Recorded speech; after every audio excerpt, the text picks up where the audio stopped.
Really put us on buses yesterday morning and shipped all of us into Houston. And some of us spend time mucking houses. Some spend time in churches passing out food. Some spend time in an office writing thank you notes and notes of encouragement for people that had lost so much.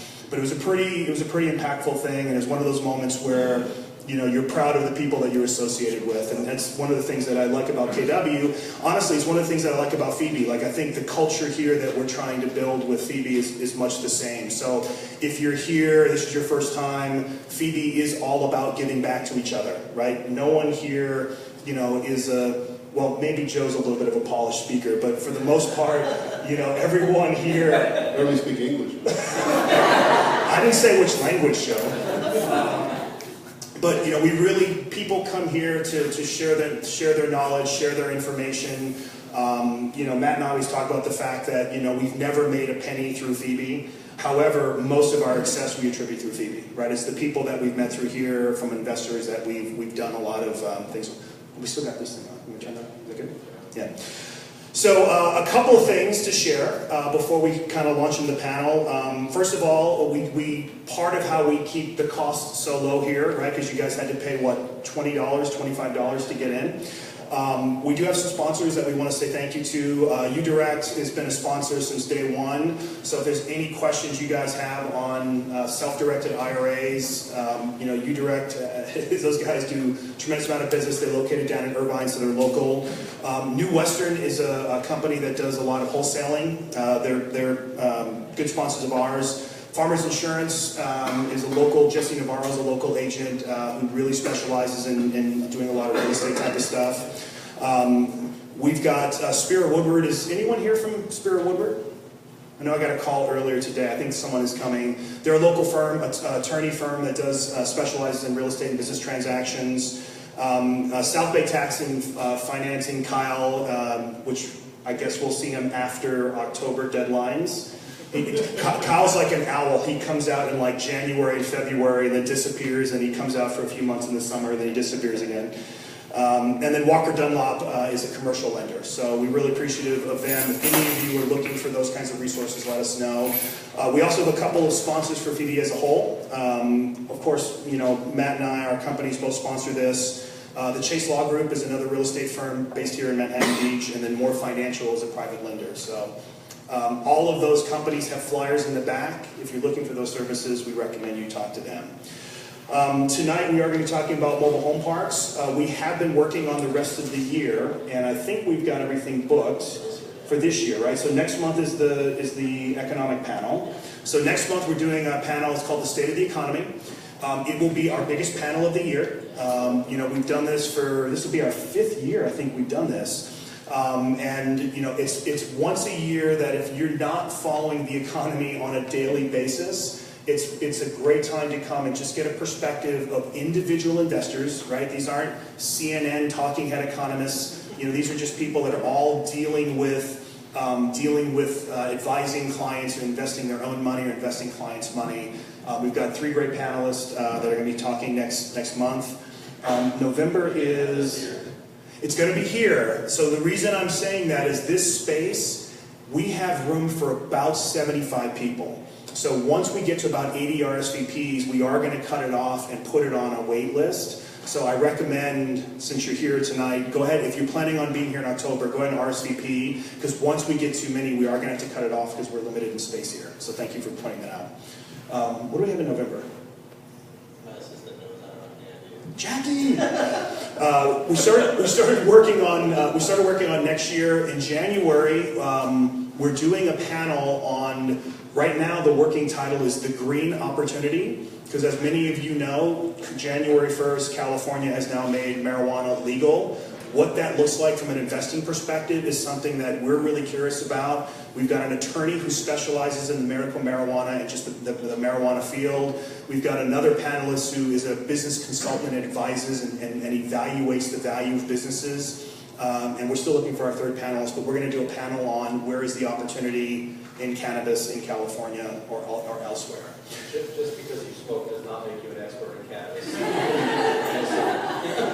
Are you guys offering free samples? Well, we know marijuana. I'm just saying, in January when you grab a brownie, be careful. Just be careful. There'll be no cookies. Are you kidding me? In February, we're going to be doing a panel on short-term investing. So Airbnb, how to cash in on kind of the Airbnb movement, short-term rentals, excuse me. And then in March, we're doing a panel on using technology to grow your real estate business. So we've kind of got a good jump start in 2018, and we'll be sending out more information on those soon. You have the date? Yeah, I think it's right. It is December the 7th. So also, again, if you're new to FIBI, all of the panels, so we have 6 active chapters right now, and we've got 15 total chapters. Twice a year, instead of doing an individual group, all the FIBI groups get together and do one big mixer. There's none of this. There's no education. It's pure networking. And we get about 150 to 200 people to each one of these meetings. So our holiday event is it on Meetup? I don't think it's up yet. So it'll be going up soon. You'll be getting notices on it. It's going to be December the 7th, and it's going to be in Long Beach, where Matt runs his group out of. Okay, so before we turn it over into doing some introductions, the last thing is just our disclaimer that we are not attorneys. We are not CPAs. Well, technically Matt is a CPA, right? Right, but I don't recommend you use that. It's terrible. It's terrible. Yeah, exactly right. Yeah. I will help you with the tax advice, but I'm not going to do tax returns. Matt actually is a brilliant tax advisor, but just don't let him do your taxes personally. No, and if you want them done on time, I mean, it's up to you. So I will push it too far for you guys. So I don't believe in paying the IRS a dime, but that's true.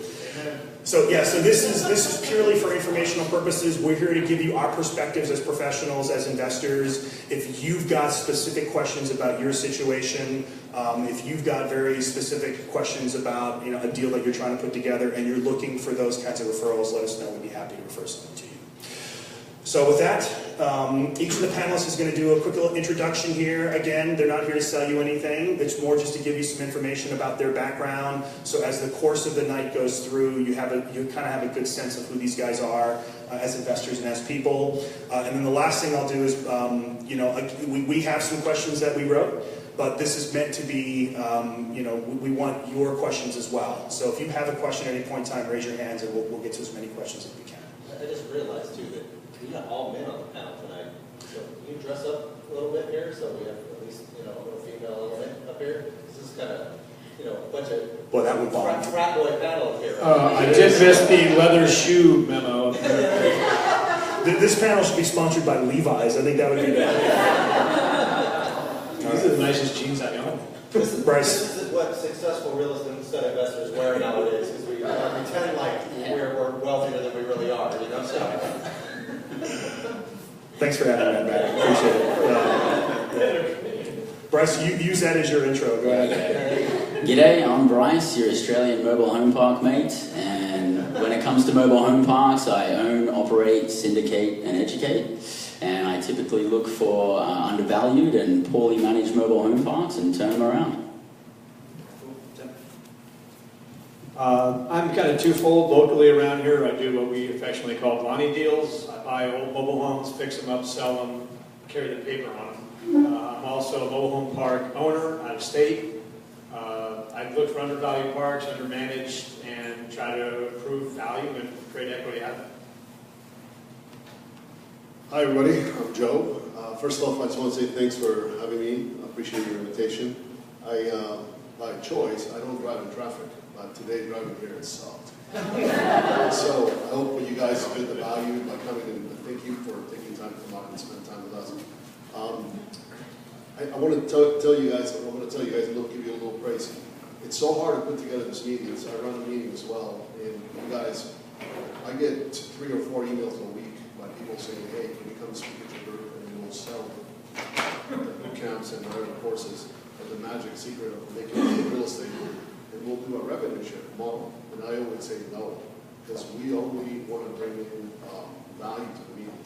So it's very hard to put together a meeting like this. Second of all, it's even harder to bring someone who's not going to sell anything. So for that, I don't know which bottle was better, but I brought you guys a little present. You guys can decide which one you want. Which you guys bring? You guys can, I also my parking vouchers. You just made my life better by making my wife's life better, right? Hey, happy wife, happy life. Yeah, I don't know. Thanks, Joe. thank you guys, appreciate it. I started investing in 2002, single-family houses, and it was fun because I was doing a bunch of deals between 02 and 07, and then you guys know what happened in 07. And then in 2005, I had done a little tour in Killeen, Texas, a military town, mobile home parks, with a buddy of mine. We went out and cold called. We looked at different parks, and the one thing that stuck in my mind in 2005 was a mobile home park, sitting with an owner. And the owner said, hey, you want to see my rent roll? And I said, sure. He pulled a lot of lease agreements, and most of his lease agreements have been back to like 20 years, 18 years. So then I'm like, wow, that is a long time, right, as a tenant to live in your community. So that's the first thing that triggered, that stuck in the back of my mind. And then the second thing was the cash flow aspect and how to have the continuity with income. That was what stuck in my mind in 2005. So in 2008, I bought my first REO park. And then 2012, my second, 2015, my third, 2016, my fourth. And we're around 400 plus spaces. I have a lot of stories, but that's where I'll stop. Yeah, we're on 2 hours. We go to the bar. Nice. Well, for those of you guys who don't know, my name is Matthew Owens. I am a California licensed CPA, even though I don't do taxes like I mentioned. It is active. It's absolutely active. I still do the continuing education. I hate it, but I still do it. I educate myself in a bunch of different ways other than just the tax side. But I flip about 10 houses a month right now. We've been doing it for about 10 years. We've done a little bit over 600 houses now. And we also do a lot of value-add multifamilies. We invest in promissory notes and also private lend, and then we invest in different syndications. And I help a lot of clients with the tax and legal structuring aspects of things, just to kind of help them because there's so much incorrect information out there for people getting started investing in real estate. So do not start a Nevada LLC, please. Okay, so that is one of the things that a lot of people tell you. But and I'm also doing some of the short-term rentals as well right now. I do a lot of seller financing on my properties, which really opened my eyes to a whole other world of note investing. I invest in non-performing paper as well with different relationships that I have. So it's great to learn all these new strategies and techniques to invest in real estate. And if I could give anybody here one piece of advice, it's to learn as many of these types of strategies as you can and understand them, because not only do they help you with maybe a particular strategy you're doing now, but they can be added to other opportunities that come up in a bunch of different ways. So, and one of the things that I think is hugely valuable about going to these events is not only just the learning about real estate, but finding all the new ways other people make money that you haven't even thought of, that just come out of the woodworks where you're like, wow, that's a unique opportunity, and that person has something interesting going. Let me talk with them later and see if there's ways we can help each other out. And that's really what this is about, is finding ways we can help each other. Nobody can make money together if there's no ways to help each other. So that strategy, I think, is the best thing that you guys can be doing as real estate investors. Your success as an investor will be directly correlated to the quality of people you have around you. There's no way you can invest in real estate on your own. And I'm a licensed California real estate agent, and my license is active before you ask. And I work here at Keller Williams. We do specialize in working with investors, but we also spend a lot of time working with families throughout here in the South Bay, especially houses or people that are distressed. That's one of the things that we specialize in. As an investor, I've invested in all kinds of things. I've learned a lot of dealing with notes with Matt, especially on performing notes. I've invested in a lot of non-performing notes with guys very much not like Matt. I've invested in different kinds of development deals, long-term buy and holds, all kinds of stuff. And to Matt's point, learn about all these different things and all these different techniques, but do them one at a time. right? Because so many people want to take on everything all at one time. Even when Joe told his story, right? He started off in single family, then he kind of moved to multifamily, then he kind of moved into mobile home parks. It's great to stack these things up. They're different things that do really well at different parts of the cycle, but just take them on one at a time. Don't try to absorb everything, because then you'll just become overwhelmed and not do one thing. All right, so let's jump into the panel, and Joe, I'm going to give you the first question since you brought us booze. On the first question, what we want to do is we want you guys to each kind of tell us about a project that's actually closed in the last 6 months to a year, so maybe your latest project. Tell us some of the attributes about the project that you liked. Tell us some of the things that concerned you about it, and ways that you overcame that before you closed escrow. And just give us 3 to 5 minutes apiece on your latest project. Cool. Hey, Phil. All right, so let me see. Okay, so you have to have a goal in mind, okay? My goal was to figure out how much cash flow I need every month. So pick a number. What's your number?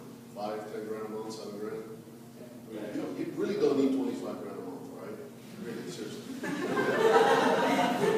You may want it. You don't want it. You don't need it. There's a difference. So what do you need, right? You got to cover your mortgage, your kids. Figure that out. And then multiply that times 12. And then divide it by 10. What do you get? Multiply your monthly nut, whatever you require, times 12. You get the annual number. Divide it by 10. So come up with, let's say you need 100 grand to live on, to retire, per se. And so that to me was financial freedom. So $100,000 a year divided by 10, that's $1 million. $1 million in equity producing me, the way I divided by 10 is $1 million a year producing me 10%.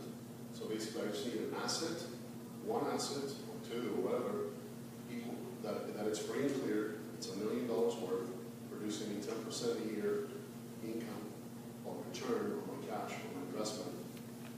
And then I have then I would have my payment. Does that make sense? So again, but I want to start with that because it's important. That was my goal at the beginning. Okay? I wanted to do that. So how can I attain that in mobile home parks?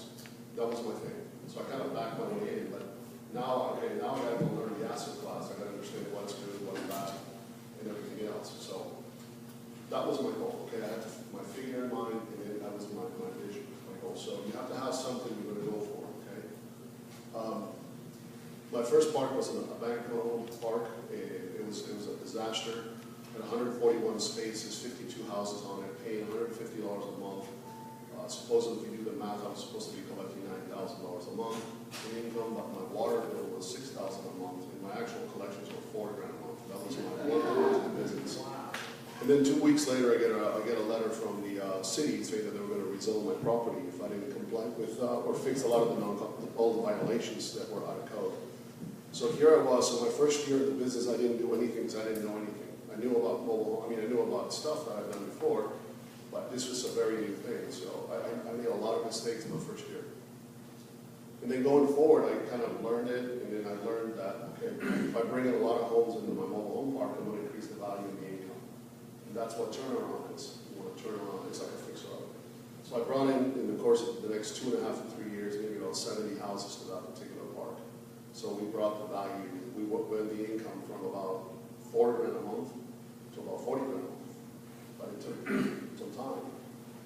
And then we grew, and then we made a relationship with some of the local homeowners that own other mobile home parks.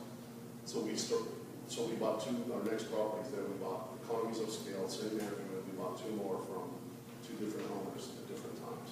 So we grew our portfolio in that city with the same management team and everything else. It worked out really well for us.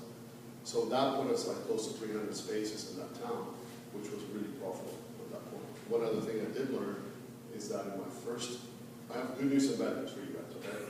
The good news is in 5 years in this business, you could set your goal, whatever your goal is. The bad news is it won't be in your first 5 years, all right? It's supposed to be funny.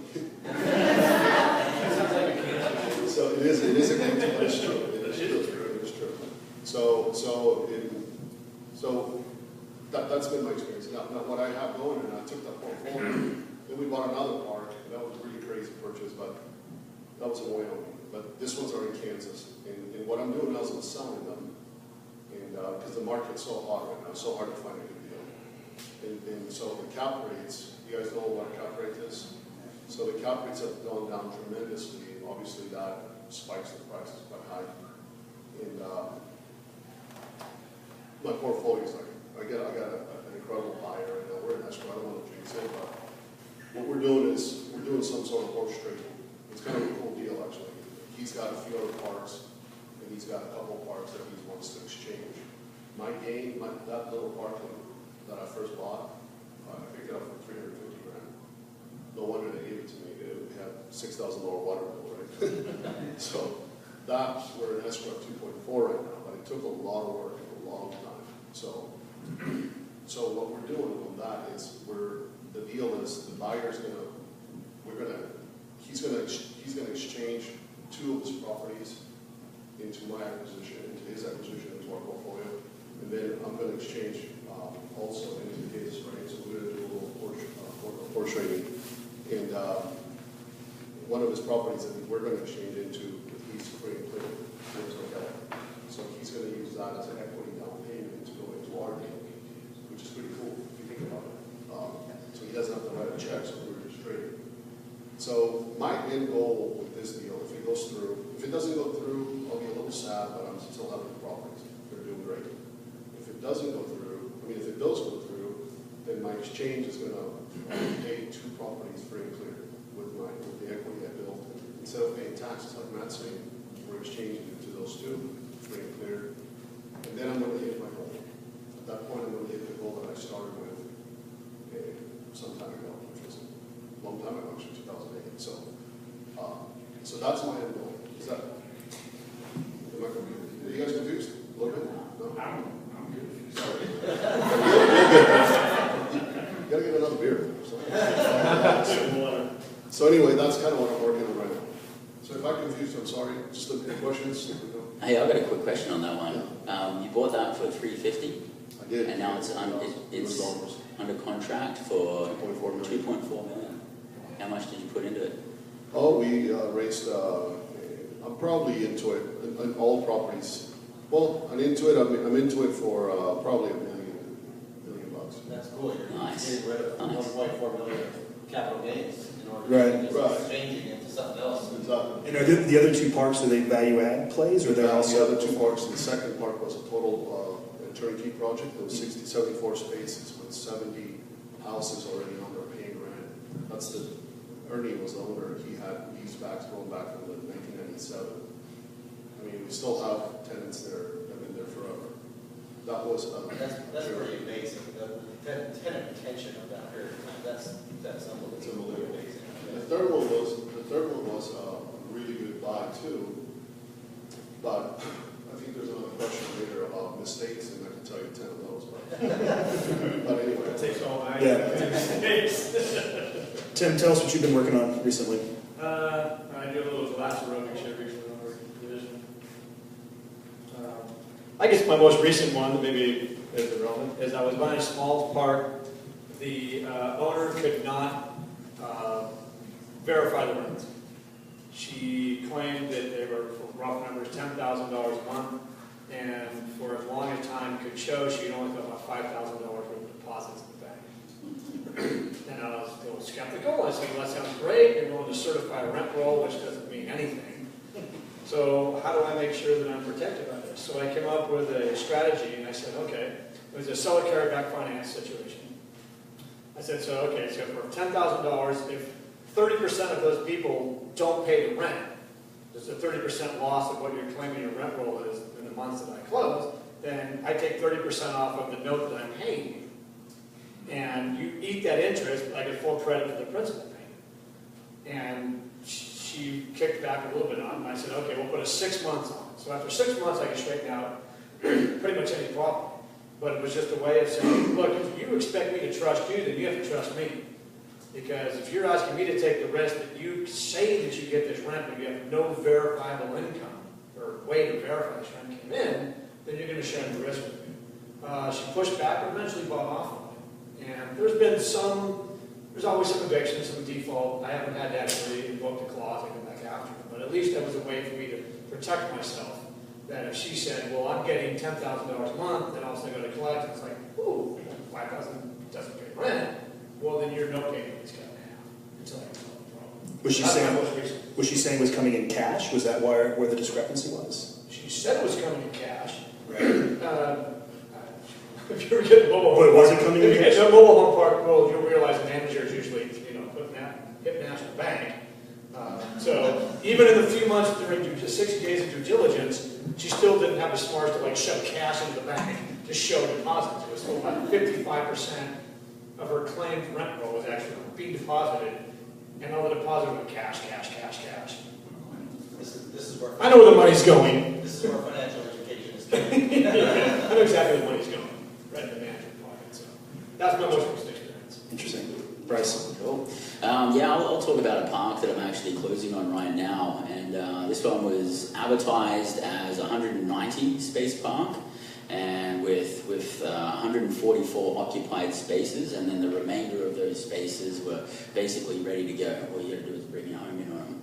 And then I took a trip out there for my due diligence and realized that there's actually only 183 spaces. Some of the spaces had been consolidated, and some of them actually had a playground on them, so couldn't really do anything with that. And then the vacant spaces actually needed some work to the infrastructure. We needed to put in some new water and sewer lines there and some electrical pedestals. So basically, because we had a difference in the information, that was a good opportunity for us to renegotiate, and we knocked about 10% off the purchase price. So we're going to go back around here, and on this one we want to talk about the due diligence that you did before you got the park under contract, and then the due diligence that you did after you got the park under contract. So start off with that one part, because clearly it sounds like you flew out there. So talk about what you've done to get before you even wrote the offer, and then now that you're in escrow, what type of due diligence you're doing. And then guys, keep in mind, this is a Q&A, so feel free to ask questions as we ask these questions to the audience. If you didn't understand something or want to learn something else, then definitely feel free to ask that question. So beforehand, quick look online, wanted to see if the actual market that the park was in was like a big enough market. Does it have a decent enough population? We're looking for about 30,000 people or more in the actual city, and about 100,000 people or more in the metro population. We're also looking for our vacancies to be below the national average, and we're looking for our unemployment to be below the national average. So everything pretty much checked out in the market. The market was looking pretty good. And then, obviously looking at the park itself to see if it had the metrics that we were looking for. And then basically after we put it under contract and moving into due diligence period, one of the main things we like to do is a sewer inspection, where we actually get a camera and we throw that down the sewer mains, and we actually inspect the sewer mains. Because you can buy parks that actually own the utility systems, or you can buy them without the utility systems. It's obviously much better if you don't own the utility systems, then you're not responsible for anything. In this park, we don't own any of the utilities. However, in every park, you own the water and sewer lines. So we wanted to put a camera down there, and believe it or not, it's actually recorded, and you get to sit down and watch it. You don't want to eat a sandwich while you're doing it. And see rats and roaches and all kinds of fun things. Yeah, but you basically want to just check, is there roots that are breaking into it, and is there any areas where the pipe's actually missing, and you're just looking at like a clay tunnel, and how much are you actually up for in repairs for your sewer line. So I can imagine that would be huge down the line. I mean, it's just a clean out to the street on a single family house can be a couple grand. So if you're talking about a clean out from everything there plus the main sewer line, you can imagine that could be a major risk factor associated with a mobile home. Yeah, exactly. And like we're talking about, does the pipes go under the road? Do they go under the homes? How are you going to dig it up? And it can get pretty expensive for sure.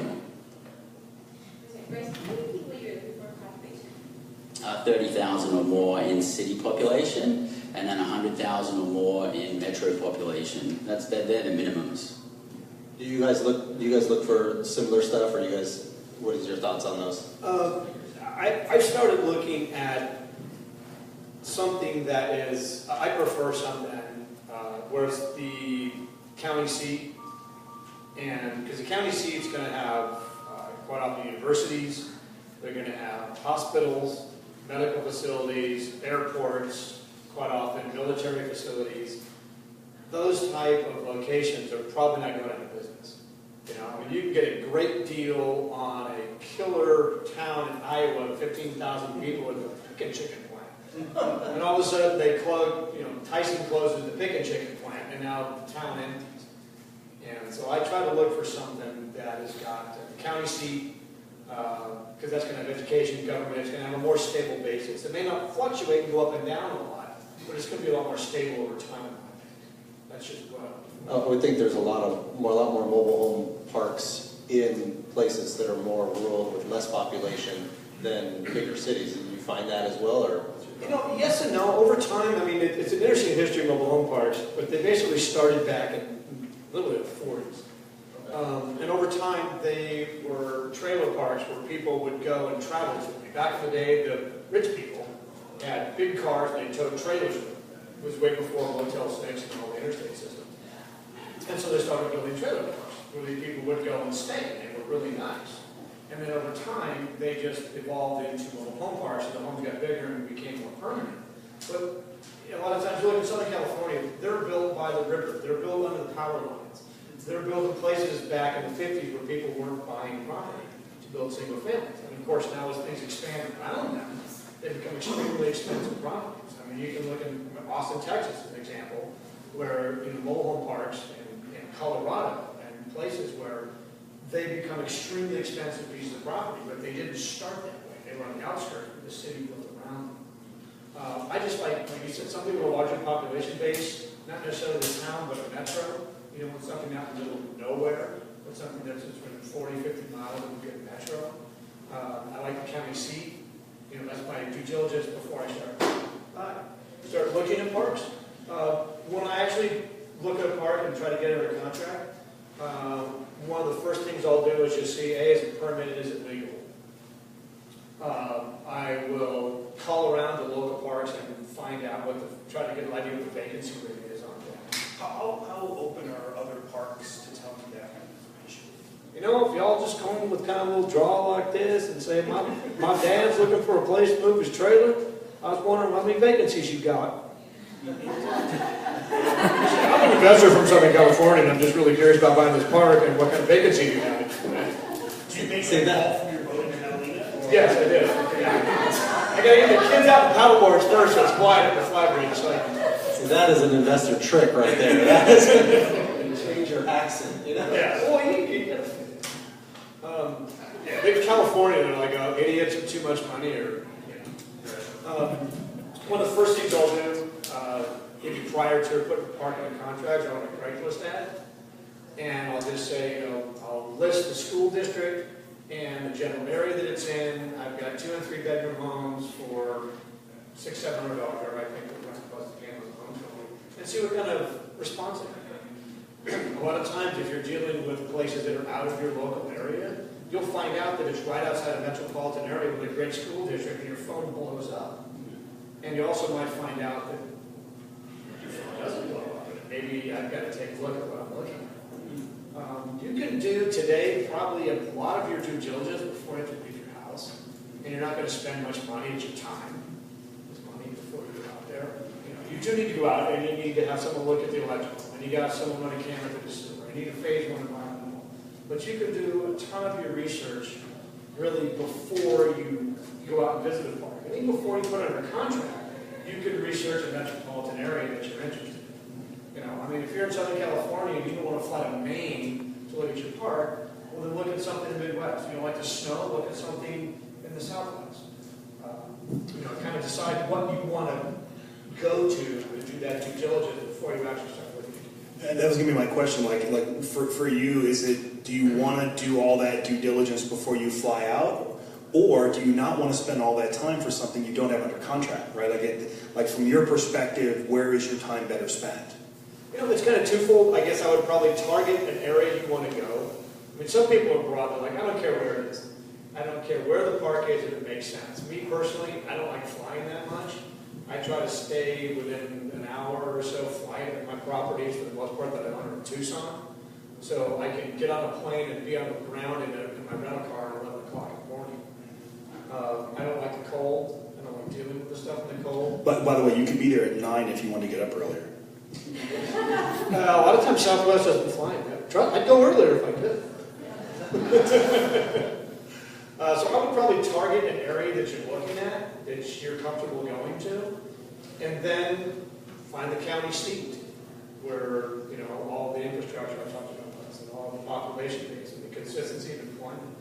I mean, there are two types of mobile home, two types of manufactured housing communities out there. One is affordable housing, which most of us invest in, and then there are lifestyle properties. Lifestyle properties are the places that have golf courses and tennis courts and pools, and everyone has a golf cart. They're in Florida on the coast, they're in Malibu on the coast. They're places where people are paying $300,000 for a manufactured home in a park, and they pay $800, $900, $2,000 per rent. That's far different than the properties we're investing in. We're investing in affordable housing. If you want a couple statistics about affordable housing, or should I move on? Go for it. Okay.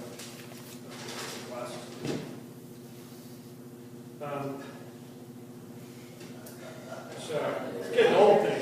Glasses for the occasion. You can write bigger notes. Okay, well, I mean, okay, everyone knows that affordable housing is a challenge in America, right? We hear about it all the time to do.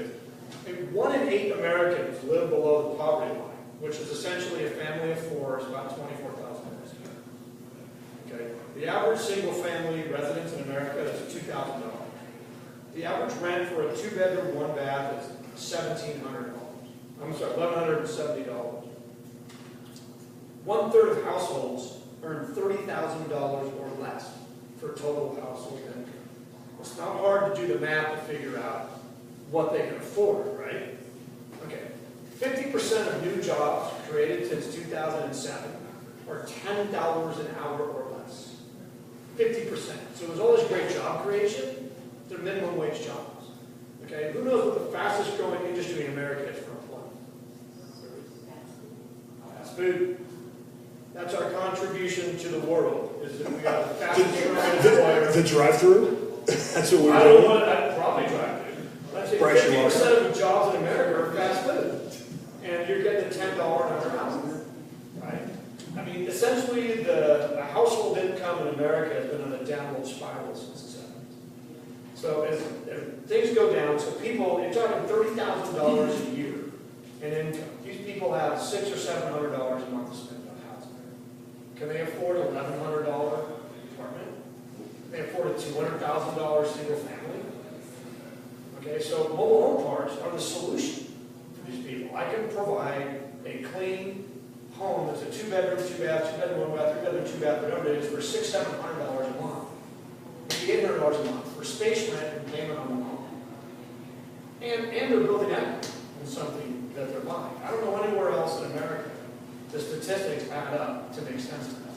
And there's only about 50,000 mobile home parks in the whole of America. So the supply is really limited. It's decreasing. You know, there's a stigma. You know, people in America pretty much believe what they see on television. And Jerry Springer and Cops have stigmatized mobile home parks to be where the hitches your entire pit bull up and you drink and have fights with them, right? And so that's the cities. You cannot build a new mobile home park in America. And if you do, you're in the Mojave Desert or you're on an Indian reservation out on the river in Havasu. That's the only place I know this stuff is getting built in. And so as the environment or the universe of mobile homes available shrinks and affordable housing becomes more critical, to me it's a great opportunity. And I mean, one of the things that I've been reading about is that rents for apartment buildings have been keeping up with inflation because of a lot of government studies on what the price of apartment should be. There's no such thing for mobile home parks. And in my opinion, the rent in mobile home parks is extremely undervalued. And over time, it's going to start increasing up as they start realizing value. I mean, you guys know what HUD is? HUD just came out with, to the something to serve, degree to serve, there's something there about this, start helping people out. In Section 8, government has said that you can now use Section 8 funds to buy a mobile home. Not just rent, but you can use it to pay the space rent and purchase a mobile home. They haven't codified exactly what that means, but they're recognizing that it is a great attribute for affordable housing. And a lot of the cities, and I do a lot of business in California, the cities would love to get rid of mobile home parks, but they also realize that it's probably the last bastion of affordable housing that's out there, and they can't get rid of it because of the federal subsidies and income that comes in because they have that affordable housing. Don't break it. That's not It was his wine. I don't care. I'm gonna bring it too, man. A quick question. I just read this today. How many mobile homes do you believe there are in Florida? It's in the news now because take all the parks and add the number of mobile homes in Florida. Last week or this week? Yeah. Mobile homes back. That wasn't a joke. Yeah. No, I'm just saying. A million. It's 828,000. Well, Florida alone. So I mean, literally, I think if I read correctly, 8 or 9% of Americans live in manufactured homes in this country. That's a huge amount of people living in homes. So, Joe, I'm Sorry, sorry. I questioned it off the one right now. Sorry. I geeked out on the internet. My first question was, when you were stating those average rents, what state were you talking about? United States. The United States, an average cost. Okay. Obviously not California, we're in one bedroom. And also, how do you price things? Because there's the mortgage on the home itself, and then there's the lease for the lot. Is that combined, or are they separate lines that the people who are buying it? Well, we're getting into a whole element of what they call park-owned homes in parks. I can tangent off on that if you'd like, or do you want to keep the topic? That's a bit of a, We're going to cover that one Okay. a little bit. that's a little bit Different. Yeah. different. I'll be happy to get into it, but I think they got some other topics that we're Yeah. go down that rabbit hole. I've heard that some cities are now allowing fixed buildings, apartment structures, to make smaller apartments.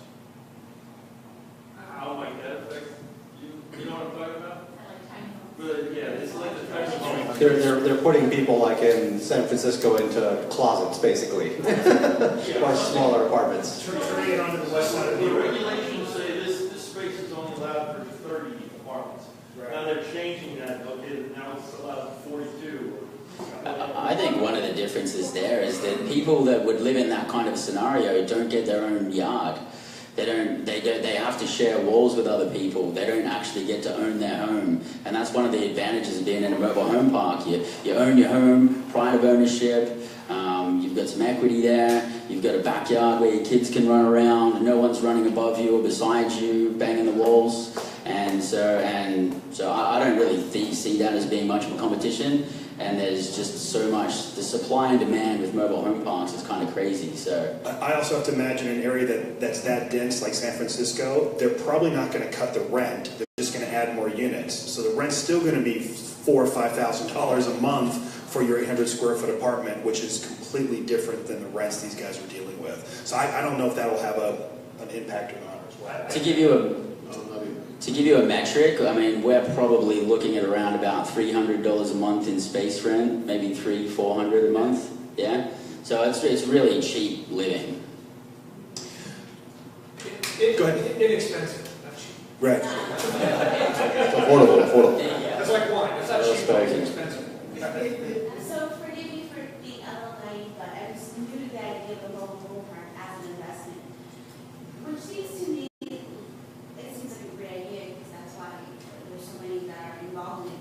But wouldn't it seem like a headache to have all the tenants versus maybe an apartment building or single-family homes and being a little bit more mobile? I don't know. I'm just curious. The biggest difference, It's a good question, right? Because it's especially compared to buying a single tenant commercial property, like where you've got one, credit rated tenant versus you're buying, low income housing that has 180 families in it. So I think the biggest difference between mobile home parks, as a landlord, an owner, as opposed to apartment buildings per se, or any other asset class that you have tenants. And you always have a relationship of a landlord and a tenant-landlord relationship. In this case, you have a landlord or an owner versus an owner, so a landlord-owner relationship. So you don't own the mobile home, so you just give them the infrastructure so they can live, provide all the grounds, and give them the rules, and they pay you lot rent for having their home there. So you're removed from the maintenance of the house. So you just give them a set of rules, parking rules and regulations, and they have to abide by that. If not, we actually charge them non-compliance fees for not being in compliance. So for example, if they have debris or they have tires out in the backyard, so that's a profit center for us actually. So that house, if there's a leaky toilet, or if they want to remodel it inside the house, or they want to change the countertops or whatever, it's on their money. It's on our dime. It's not on ours. So that's huge. So as opposed to the multifamily where the tenant actually leaves, then you got to go and clean everything up and everything else. So the less amount of mobile home, park-owned homes that you own in the park, the better you are.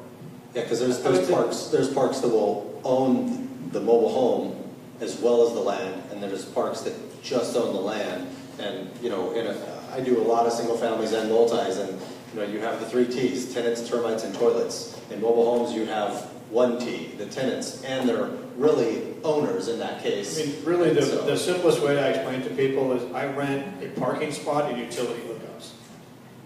I'm responsible to the utilities up to the hooks into your home and renting you the dirt. Your home, if it breaks down and leaks, that's your problem.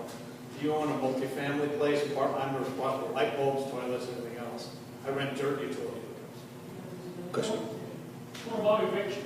How is it different from the apartment building? When you eviction and you own the mobile home and we own the land, right?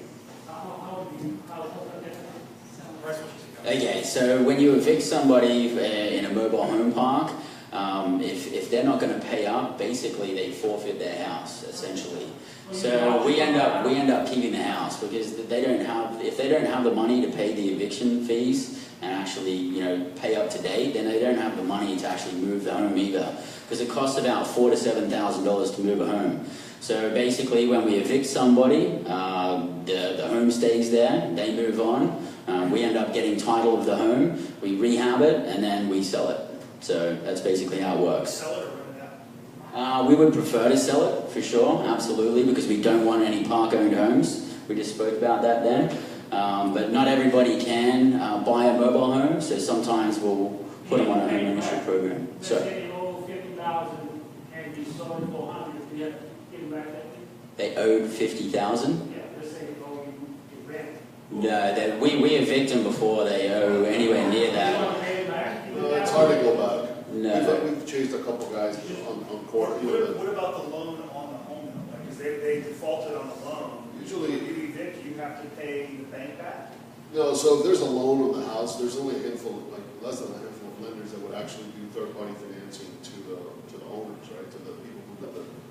In that case, normally the bank will come back to us and say, hey, you guys, is this lot rent current? Because they're not current on their mortgage to us. So then normally we end up working a deal with the bank. So if they could give us some time, we give them free lot rent, and then we could we don't assume the loan, we just probably take over the payments once the house is stabilized. We've done that. So you just kind of, because the lender doesn't want to take it either. So the lender will let you work So you it don't out. have to pay it, even if you sell the house you own. But I'll just sell it and I'll have the new tenant pay for it. And that's what's kind of interesting. What Tim does is on those situations, and you guys probably do this to a degree as well, is when he sells it, you sell it with financing in place, right? Yeah, I mean, for the most part, I'm the bank on it, so if they walk away, I take it back and the title back, whether they sign it over to me for a little cash for keys, or I can do a bonded title, go in, fix it up, and sell it again. If you will, rinse and repeat. And this is basically like a repossession of a car versus having to foreclose on a home, right? Okay. Even in California? Yes. California complicates everything. In Arizona, it's a fairly simple process. California, they can track that. Question here, and then we'll go back here. The other big difference between mobile homes and apartments is there's pride of ownership. most mobile home parks are owner occupied only, and so they maintain their homes because they own them. It's a community. Absolutely. Question in the back. Here, and then go back. I had a question. You were talking about eviction, like if you're evicting them and they can't pay, so they leave and you take possession. Is that written into the lease, the law lease? Yes. Yeah. Okay, so they're aware of that. Oh, absolutely. Well, I guess really, they have a chance to take it with them. Yeah. Or they just don't exercise their right to take it. It's very likely they'll take it, like Bryce said, it's too expensive. That's a great question. Maybe it's something that's provided for in the lease, how that process of either signing that or. And that's one of the benefits to me as a mobile home park, is that if you have an apartment building, that guy can rent a U-Haul, load his stuff up in the middle of the night and take off. With the mobile home, if they can't come up with $500, $600, $700 to get current, they don't have $5,000 to pull that. And you can't just hook a dually up to it and pull that. How often? People have tried. In the parks that you guys know, how often do people actually move their home out of the park? I've had a couple, like maybe three. Yeah. Out of like what, 300 spaces, 400 spaces? I've had one. You've had one? 1%. Okay. So less than 5% for sure. Yeah. 1% is less than 5%. Even though they That's scientific of a study, right? I've got a couple of parks here in Tucson. Hold on, let me get out the financial calculator right now and shoot that. Hold on a second. Right behind you in the back, and then. Do any of you allow subleasing in the parks? Yes, however, I won't let a large percentage of the park be subleased, especially by a singular person. So if there's just like a person here, a person there, if everybody's paying the rent and we've approved all of the people on the lease, then yeah, I'm okay with that. I don't know about you guys. Yeah, same thing. That's a good question. Like, I mean, Because they own you the- can they own have Cindy living in the home and then she hooks up with somebody and leaves and her cousin moves in and you don't even know. So we try and keep up with it. Our managers actually live on site, and so we usually know what kind of activity happens. But yeah. The way we manage that is we had a lady who ended up going, same last name, like 3 different houses. So I ended up with the husband and their cousin and the other cousin, same cousin, all in the family. So my partner Matt and I, we thought about it and said, hey, so how do you know if you live in a trailer park? If you've been married 3 times and you still have the same in-laws. So, swear it's Does that hit home for you, Tim? So as a result of that, we instituted a transfer fee. So every time you move within the park, we charge you $250. So if Sally and Roxanne are living together and they break up, then she goes somewhere else, then the other person moves in. You guys have to work it out. So every month we send out statements out. We send a notice, right? If you're going to sell your home, make sure you come to the office. You let us know who is going to be the new person coming in. We need to know their background. We need to have an application, a job, the whole thing. So we have to run their information, criminal background. But we charge either the buyer or the seller. They have to make it up. They have to negotiate it themselves. But everybody in our communities knows that. So that's how we try to mitigate who moves in, who moves out. Yes, definitely. Also under the other profit center, I think. Definitely really important, though, on that piece where, you have to vet the people that are coming into your park. You get the wrong element coming in, so. Always lose control. Right, And right. then you lose your community element, and now all of a sudden you've got An issue. Question here? So is all of your portfolios in mobile homes, or are they diversified, or is this just your favorite avenue of investments? I've started mobile home, single families. I kept some rentals here in California, and I've invested also in Utah, in Arizona, in Nevada, in Michigan, and I hated all of them. So I hated all of them. So I don't. There's nothing more I like about mobile home park than mobile home parks, because if you think about it, how do you make how much of a property, single family, do you have to own to net $300 or $400 a month? You guys do the math. How much property you have to own to net $400 a month? It's a lot of property in California. Then you got to have a lot of money tied in. You got to have your credit at risk. You gotta have, it's just a lot. And then one single tenant can wipe you out. One water heater, one AC unit can wipe you out, the whole profit in the year. In the mobile home park business, you're spread out, you have 100 spaces in one parcel. It's a lot easier than having 100 single family houses across everywhere. You have one manager, one maintenance. You can downsize that, economies of scale. It's way better. You can make on a $10,000 mobile home, you can make $400 net. Yeah, the cash on cash return is definitely really high in that situation. You can't compare it. What do you think they are? Do you think they've gone down now, given the timing of the market and things like that, as far as the cash on cash? They're hard to get. They're just hard to get. Actually, the thing is interesting, you're talking mobile home parks. Some of the largest real estate investors in this country are huge in mobile homes. A guy named Warren Buffett. He is one of the largest mobile home park owners in the United States. He owns a manufacturing company called Clayton, the largest mobile home manufacturing company. He owns the largest mobile home financing company. And he owns, I think he's one of the top 2 owners. There's a guy named Sam Zell. I don't know if you guys know him, but he's a huge billionaire mobile home. And one of his biggest holdings now is mobile home parks. The last 2 or 3 years, there has been $6 billion worth of transactions in huge blocks of sale of mobile home parks. So like the sovereign nation of Singapore and the Canadian group and a REIT called Yes. So there's a lot of consolidation going on. There's a lot of... It's crazy. It's nuts. This is still an industry, though, that's still kind of a mom-and-pop industry that's becoming more institutional. Correct. It's gone nuts. And I just came back from Indiana, went to a round table for owners. It was an industry show thing.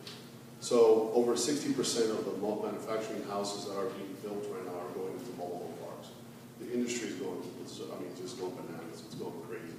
And there's a lot of institutional money, private equity funds. I mean, you name it. There's a lot of people coming into the space right now.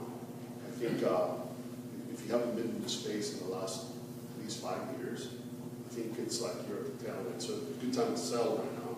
But not necessarily, but if you go back into the demographic we were talking a little bit about earlier, like I'd like to go into a little bit under 100,000. You can still find good deals, you can still find turnaround opportunities, but you really got to be careful when you sell. Like right now, we're selling 3. The buyer is really qualified, and just to give you an example, not just anybody can buy those type of deals. It has to be the right buyer, right? So he, for example, is getting a CMBS loan, which is a mortgage-backed security loan. And that deal is going to cost him the fees up front, $50,000, $52,000. Then he's got to pay the appraisals up front. He's into it for like $14,000 for 3 appraisals. Then he's paying in phase 1 of studies for all 3 parks. That's another $15,000. And then he's paying now the surveyor. He paid another $12,000. He's into it for $100,000. He hasn't bought the park yet. And so he's very qualified, and the appraisal comes and everything else. But contrary to that, you have the big guys, RHP properties, Yes Communities, Equity Lifestyle, big conglomerates. They'll come in, they borrow money from Wall Street at 3%. They'll come in and buy mobile home parks like they're buying baseball cards. They consolidate. I mean, it's ridiculous. So the guys like us, we're like, oh my gosh. Like I've done a ton of legwork in Wichita, which that market is brutal. I'll give you an example. There's a company called ARC, it was huge. They sold it to a company called RHP Properties. Now it's like probably one of the top 2, over 85,000 spaces on the nation. How do you compete with that, right? You got a couple hundred here. A big deal. So RHP, for example, took over the whole. So if you go to a property in Wichita and you go into an office and say, I can have a 2-bedroom, 2-bath, that's what I'm looking for. The lady will come out of the manager and say, oh, I don't have this in this park, but hop on my very nice golf cart, we'll go across the street, we'll take you another across the street until they'll find something you want. And then if you want to move your house to your park, they'll give it to you for free. They'll give you 6 months to a year free lot rent. So they'll just pay you to move. And then if you're competing in that market, you're going to die. There's no reason to buy your homes. What are cap rates for a stabilized property, say down in Walton, obviously a lot of distress. The cap rates have come down, institutions come in, big money, Wall Street, cheap financing. Can Can you give me some numbers where it was and where it is? Usually, depending on the market, the cap rates are driven by markets. But in my, for example, I've done a lot of legwork in Colorado. The cap rates when I started, they were probably in the 8s to 8.5, 9s. Right now, it's hard to find anything over 6. It's got to be 5 and change. It's basically commercial property rates, right? That's crazy. As far as cap rates. Yeah. So when I got into my market, it was like 12, 13, and now it's like 8.5.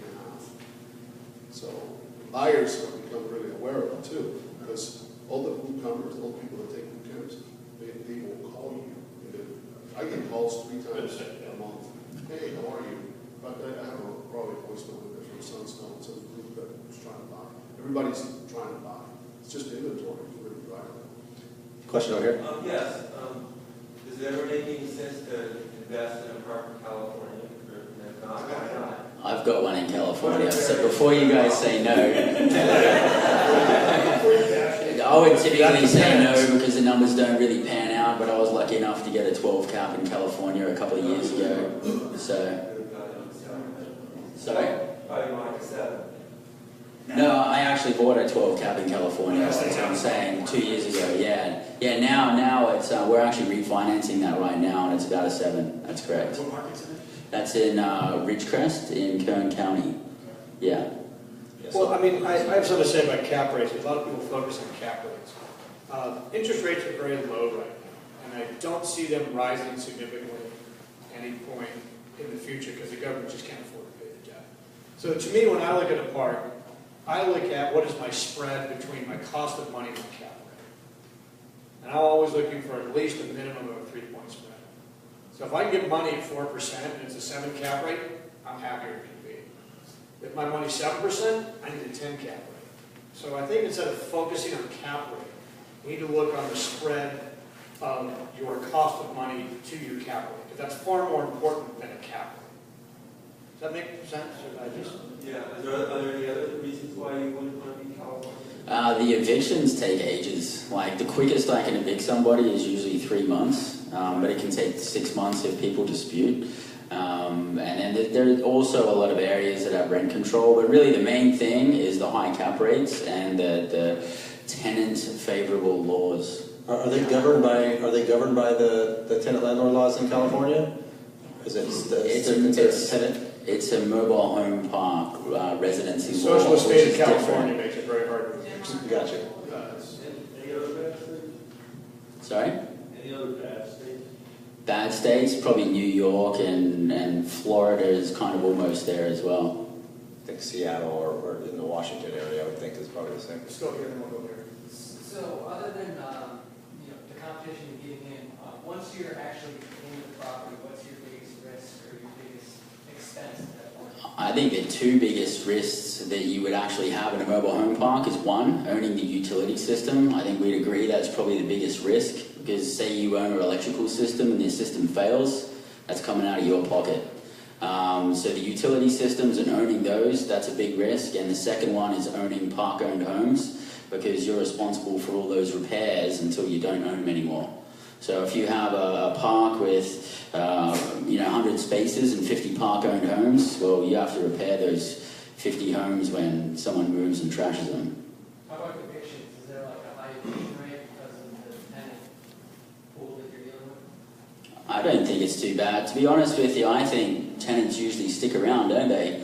I would say like 95% of mobile home park tenants are really nice, quiet people, friendly to their neighbors, keep the place clean, and pay on time. And then there's a couple of scallywags mixed in there that, There's a real nice park up in Malibu and at Point Doom, and I don't think they've had an eviction in 30 years because the homes are worth $3 million. And they pay $2,500 a month space. So it depends where you are. I mean, it's like, do you have more evictions with a Class C apartment or a Class A apartment? A C neighborhood or an A neighborhood?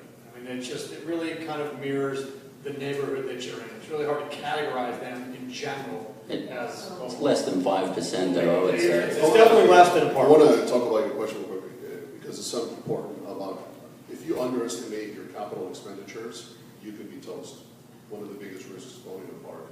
The biggest expenditures you'll have is on your infrastructure, obviously sewer, plumbing, and obviously the roads, very expensive. You have to update the roads so you can increase the rent. Very very expensive. I bought 18 houses from FEMA over Katrina. What was that? I think 11. I paid $11,000 each, delivered, furnished. It was part government, tax dollars, sorry. But that's how it works. And so we paid 11 grand a home, and we delivered them at the community. And we had, they were all electrical, old. They were electrical efficient houses built in 2005. My electrical panels can only support 100 amps. Guess what? We could not find the gas connection to that because there was none. So I'm thinking to myself, I'm looking at Matt. Matt's an engineer background, my partner. I'm like, man, you missed that class. You must have been at the bar or something. But he said, well, yeah, I guess I missed it. So now the electrical panels that we needed in each lot was 200 amps. The upgrade from 100 to 200, how much you guys think it is each? It's like $1,700. And that was cheap actually, because we got 18 done at once. If you multiply that, it's over 30 grand. And I remember calling my mom that day, hey mom, how are you? Because when you bring houses, it's very capital intensive. When you bring houses, that's another thing. So the risks are quite high if you don't know how to budget for things. And actually, before we jump off the risk and go to another question, we'll talk about insurance, because I'm sure that's something that you have to mitigate. What kind of insurance do you have when you own the park versus owning the home? Well, my first round of insurance was with the local insurance guy who was like the biggest company in that city. And then that was my big mistake. So you can't go to farmers insurance. You can't have your friend or your regular insurance guys specialize in this because, I mean, insurance, they don't, you require, there's only a handful of brokers, well, more than a handful, but they all pretty much write for the same companies. So we have two types of policies. We have the policy that covers the actual asset, the land, and we have on that policy as well, if there's a Kwanzaa hut or a storage building, anything attached to that property, that will require the insurance also, and that also requires flood insurance. And then there's another company that specializes in mobile homes only. So, but the broker, your broker that you deal with, specialized in the asset class, should be able to handle both. 2 summers ago, we had 70 wind storms, some in the Midwest and Kansas, and we had maybe 150 grand in damage of wind. Well, it wasn't quite that yet, but we had maybe 4 houses that came off of blocks because they were strapped, and they came off of the blocks, obviously messed up all the piping, and then we had maybe over 25 houses with shingles that were all bad and roofs were damaged. We had one tree branch that collapsed over one mobile home and split it in half. Luckily, nobody got hurt. We had skirting on the homes that just like, so anyway, the damage was over 100,000+. My deductible was 25 million, which never sucked. But we still got a check, and we were still able to fix everything. And, but that you need insurance. And then we have insurance also for loss of income in case of a natural disaster.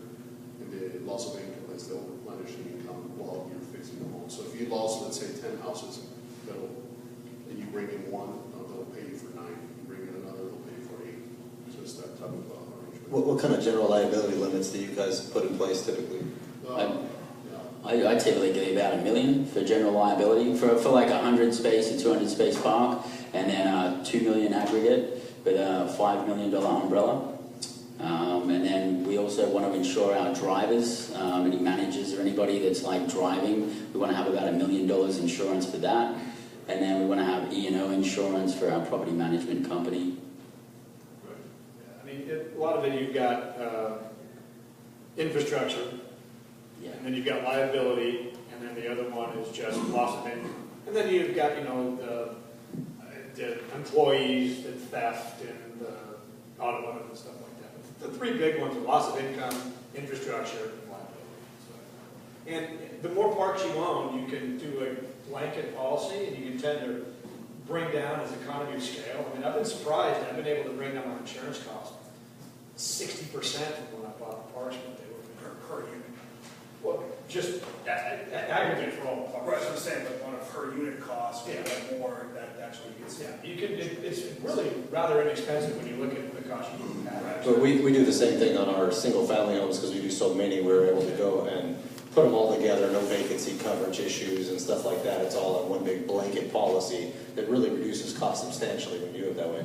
Here's a little. Well, have you been waiting for a long time. Now, in terms of economies of scale, is there any park that's too small?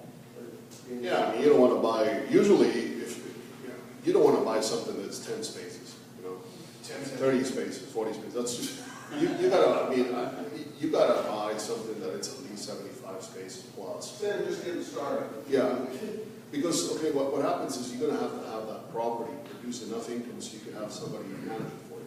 Okay? And then it's very hard to get a manager who's gonna know computers, collections, sales, be pleasant, potentially bilingual, and be a fixer-upper who's gonna go under a trailer and change up, a plumbing, fix up a leaky toilet or something.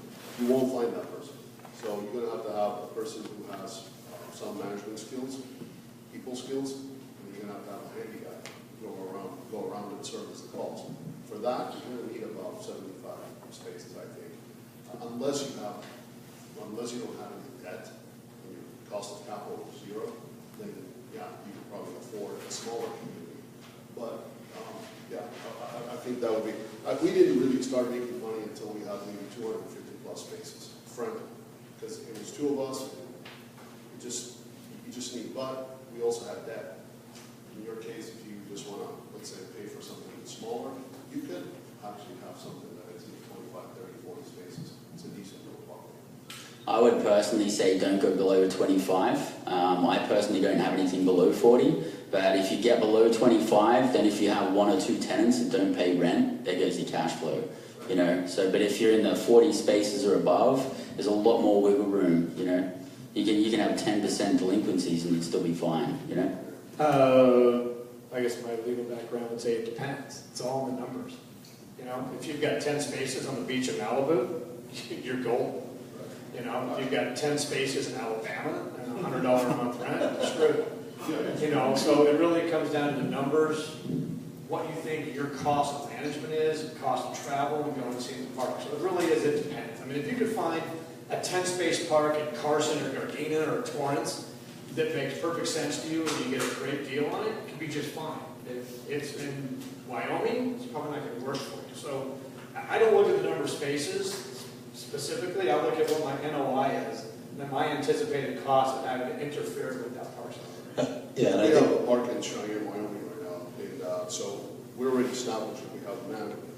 Now we're looking at another smaller park, which is like 2 blocks from our subject. That's like 16 spaces. I would never touch it on by itself, but now it makes sense because my manager has more time. She could actually do it. It's definitely 16 extra lots at the same park. That scale helps substantially with your team. Do you guys ever buy single homes and resell those, or rehab them and resell them on debt or anything like that? I know a lot of people that, I've heard of people that do strategies where they basically buy one single home on a park, fix it up and resell it on debt, just like a single family home type deal. Do you guys ever focus on just buying the parks for people or buying the actual home for people? Oh yeah, I got a lot of wonderful people that pay my mortgage and my bill payment and my split fee, and I do just that for them. A lot of my long-term business is owning parks out of state. Most of them are turnaround. I don't get much cash flow out of it. It's all reinvested back into it. But locally, there's a term we call money deals. A guy named Lonnie Scruggs wrote a book called Deals on Wheels. If you're interested in reading it. And the theory is that you're buying older homes, you're buying them cash, you're fixing them up, and you're reselling them and taking a down payment and providing financing. Because there really is very, very little financing for mobile homes today in parks. If you've got a really nice home and you've got a huge down payment, a great income, it's a personal loan. Are there usury issues with doing the financing on that kind of stuff where you can't charge over 10% rates and that kind of thing, or do you just kind of get it out of the price? Well, is it ROI or is it interest rate?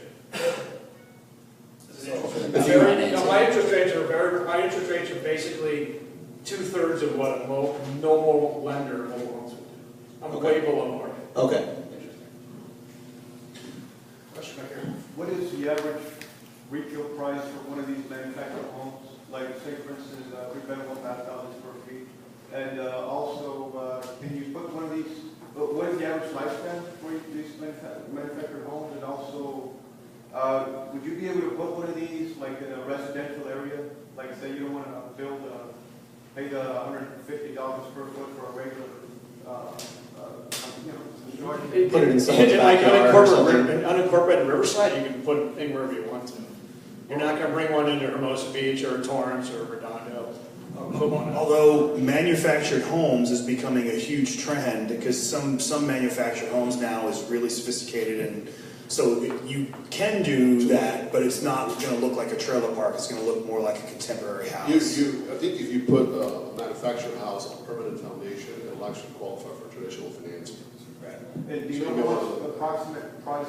Yeah, talk about the normal California, houses. I don't know, but you probably know better than me. I mean, it depends on the manufacturer, what you're doing. I mean, by the time, if you own the lot and you're bringing the home in, you're probably somewhere from 80,000 to 200,000. No, but the typical homes at your parks, how much are those homes worth? Oh, in the park that I run? Yeah. $5,000 to $10,000. That's a used home. That's a used home. That's a 70s used home. What is the lifespan of these? You know what? I've got a lot of 70s homes that have been taken care of. It's like, what's the value of a used car? I'm looking at a car lot. I've seen 67 Mustangs in fantastic condition. I've seen something that's 10 years old that someone will be retired. So if you take care of it, they'll last a long time. Because I heard the average lifespan is like 50 years, more or less. I mean, I'm not familiar. Probably. Yeah, probably. Golden's houses, we took a lot of those out because you want to, there's some really nice looking homes now. So you take the jumpers out, probably the 72, 73s, we took them out. So sometimes it makes sense to actually. Those are beautiful homes, but yeah. Yeah, I got a couple of them. Question. So if you were to find out what's for sale, and there's nothing online, who do you talk to, who do you ask for if you're going to cold call? If you're going to cold call, I do that a lot, man. I like to cold call. So I usually usually get the manager to answer the phone. And so you start having questions about the community, like what's the occupancy. I usually call it as if I was going to move there. You talk in a southern accent, accent? I do like hello. I do the other two. Whereas if you talk in a Mexican accent, right? Yeah, I do the Mexican. I do the Frank Sinatra. I personally go straight for the owners. I don't want to speak to the managers because I find that the managers feel like, whoa, if this is going to get sold, I'm going to lose my job, so there's no way I'm passing on a message. You've probably got a totally different strategy, but I like to go straight to the owners. Skip tracing, so basically getting lists of the actual mobile home parks and then skip tracing to find out who the owners are, and that's basically the process that we use. Yeah, so. Sorry? If you go out of state to Idaho to meet. This is all over the phone. I typically don't even go to a park until it's under contract, unless it's very close here. I mean, you don't call the phone and you get the owner to answer the phone, right? Is that what you're saying? Yes. Like, so my reality, my world is, I don't do that. Because I'm not that lucky. I'm not that good looking either. But, you got to go through a few, and then, build the audience until you get the number. Yeah, the skip tracing way takes a lot of work to get that for sure. You got to do the skip tracing every single person you find. I mean, we try to do that with multifamilies, and it's hard. It's not, I mean, you're calling a lot of people trying to, because when you skip trace and you do the background checks on them and stuff like that, they come up with a ton of different phone numbers and email addresses, and you're like, great, this guy had 80 phone numbers in the last 10 years. Let me go call every single one of them and see if I can find this person. But sometimes they're hidden. They have LLCs in place, and I've even gone through to find owners and looked at the actual signature lines on the warranty deeds, and then tried to find that person on social media and different places like that just to find them. But there's a lot of at county records you can find a lot of information. I don't know if you can at mobile homes, can you? Yeah, county records is actually pretty good. Mobile parks, sorry. But it can be a rabbit hole for sure. Sometimes you can get lucky, and sometimes it's just like this is crazy. So another strategy when I'm actually visiting and working with my properties, then I'll actually go out, take some time to go walk into their office and shake their hands. And, hey, I own this, I own that, what do you own, tell me, get to know each other. Oftentimes, my intent there as an owner to face to face is, hey, if if I ever get a call from your company or a tenant trying to move their home to my park, I don't want to do that. I just want you to know that I'm not poaching. And I wanted to let you know that I want to give you a call first so you get a chance to talk to your tenant. So I don't want to be taking home from the park. So we kind of established that friendship relationship. And that's how I bought 2 parks from local owners in my community, in my market. I would say that a lot of deals are hiding in plain sight. There are a couple of very qualified mobile home brokers out there. Most of them have no idea what they're doing. They're a cousin related to somebody that listed a mobile home park. They don't have a clue what it's. They don't understand the P&L they've been given. So the number one thing I'd say if you're interested in this asset class is educate yourself. There's so many more moving parts than a normal apartment. And there's a whole lot less education out there and information on it. And then I've come across deals where I look at this and I'm like, well, this is ridiculous. It's a 2 count.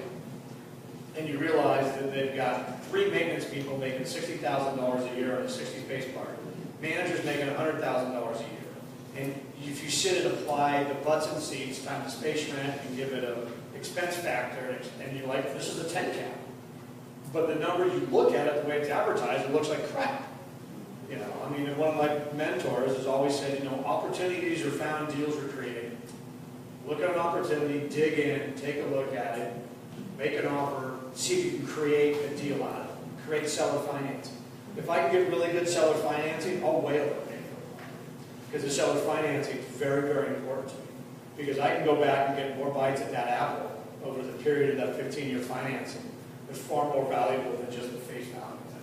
And I'd have to agree. I mean, when you're talking to the initial realtors on this, most realtors don't know the numbers for anything when it comes to real estate investing. So, but no, if you, just kidding, crap. So no, in reality, if you are a realtor, focus on the numbers. Focus on that piece, because if you know the numbers, your value just went through the roof. And you know, I really want to focus on the due diligence aspects and a little bit more on the upfront and afterwards. But more importantly, when you guys are searching for a specific park to buy, what are the main positive attributes that you guys are trying to look for? What are the value add approaches that you're looking at that you could come in and do something with a park and make it more valuable? Well, I'm basically looking for something that's under market rents. If it's the market rents are $300 a month, and the mom and pop doesn't want to raise the rents, and they haven't raised the rents for the last 10 years, and now they're at like $250. You can basically move in and raise the rents $50 a month. So that's something that's definitely awesome.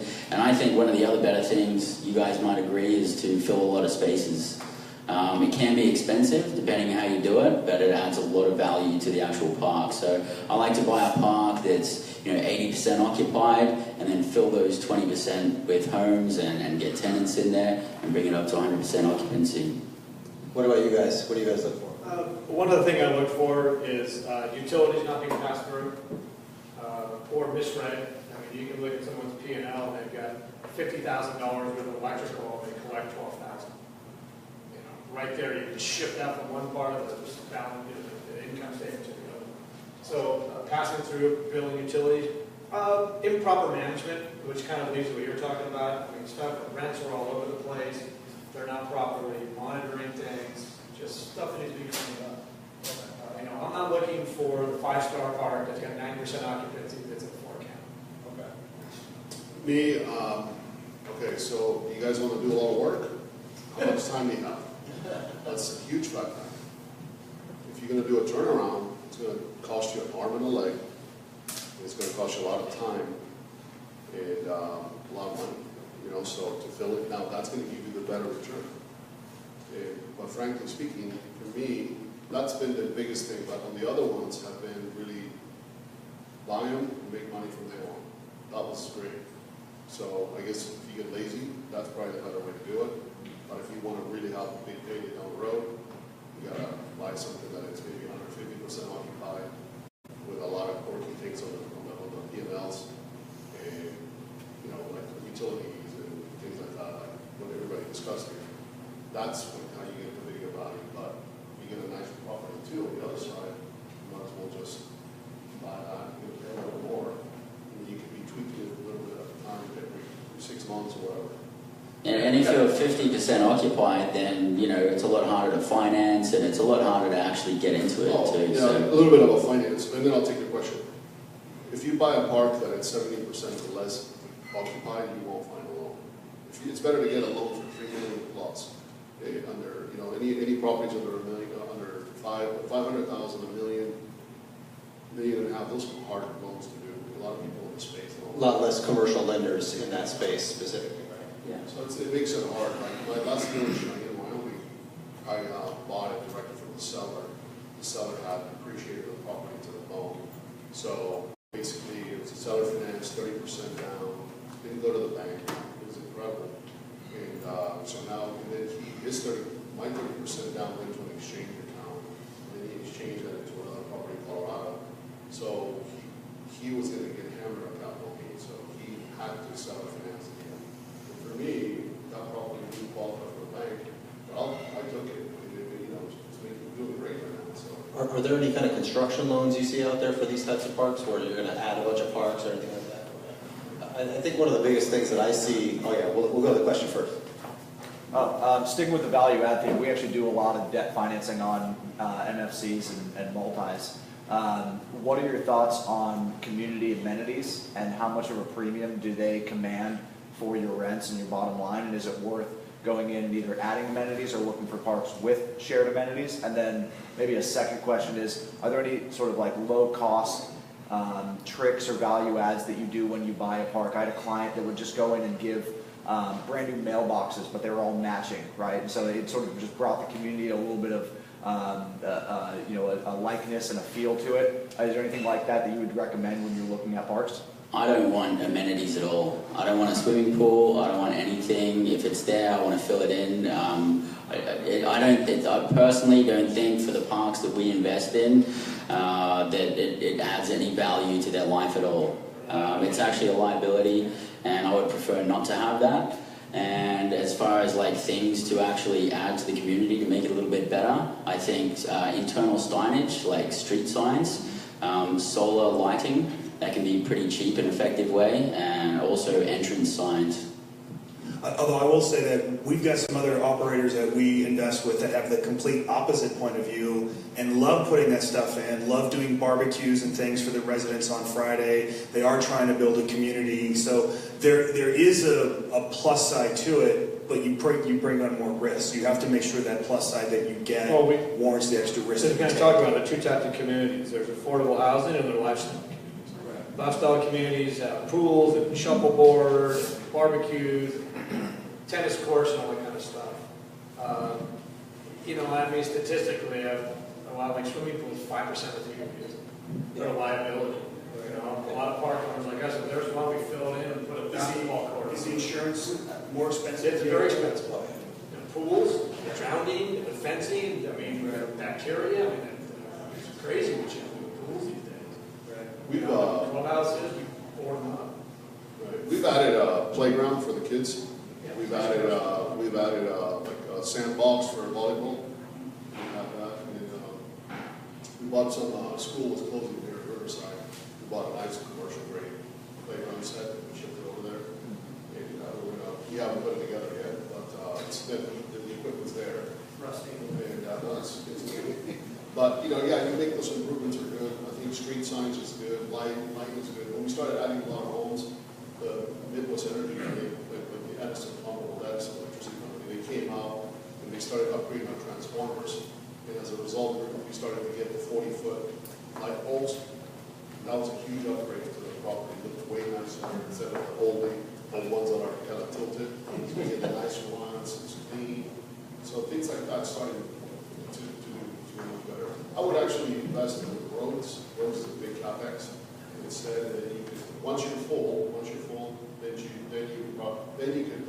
That's what we did a big jump on our loss.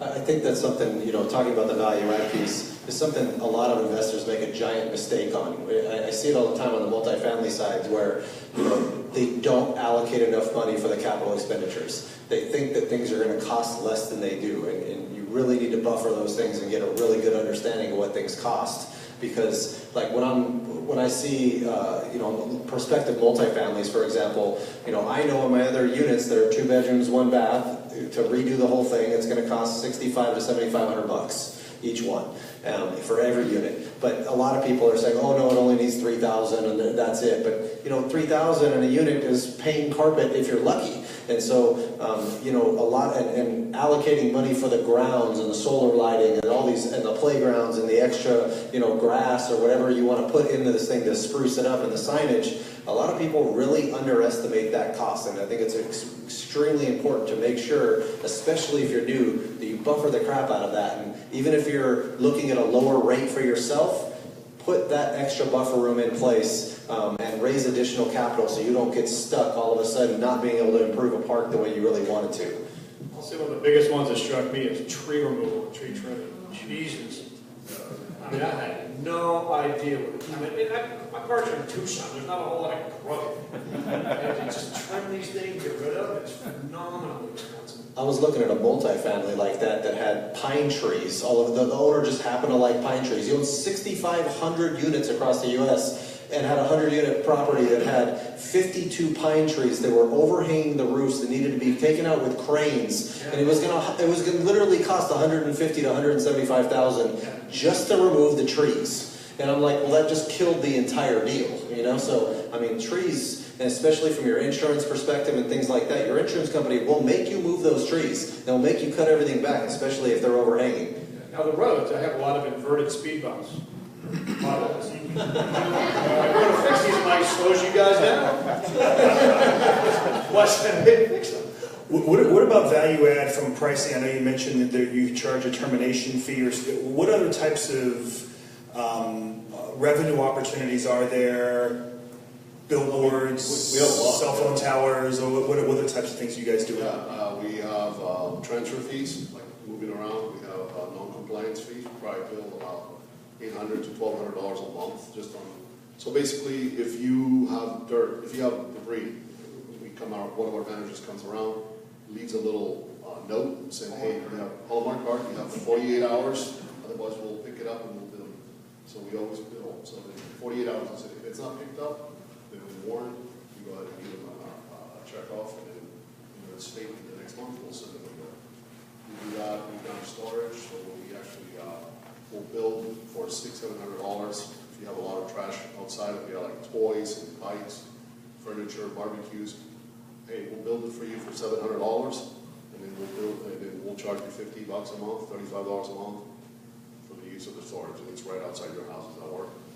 I mean, that's basically, we do that a lot. So if you do the math, that's a pretty good return on your $700. Normally we'll sell those like a 10 by 10 or an 8 by 8. We do that all the time. We've done obviously rent increases. That's the biggest one.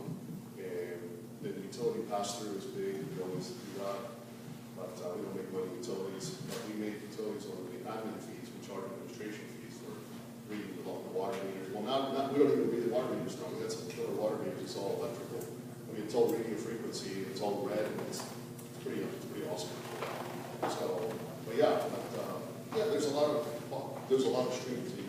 Late fees are awesome because there's a lot of people in mobile home parks don't pay on time, and it's like $50 late fee. Awesome. What do you guys charge late fees?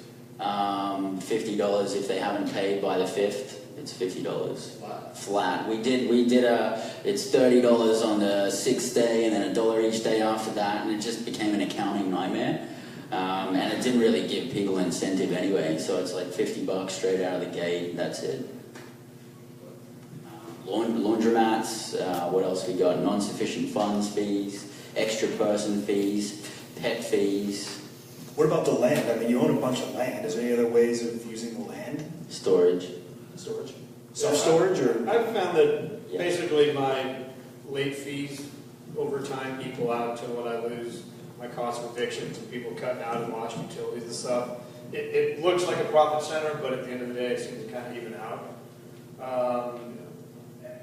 I don't build storage sheds and stuff. I just, laundry, I get a couple $100 a month. I'm venturing to guess that my electrical and water bill is more then I get paid from the people who run the washer and dryer. I just need it because a lot of homes don't have washer and dryer in them. I probably lose money on that, but it's an amenity you have to have. I just primarily focus on renting dirt utility hookups. Most homes don't have a hookup for their machines, so they can't afford the machines, washer and dryer. A little bit of both. You know, some of it's both. I mean, if someone's got $1,200 to move in, they may not be able to afford washer and dryer. Or it's an older home that doesn't have it, or it's an electrical hookup. It's just a convenience that you have to have in the park. Right.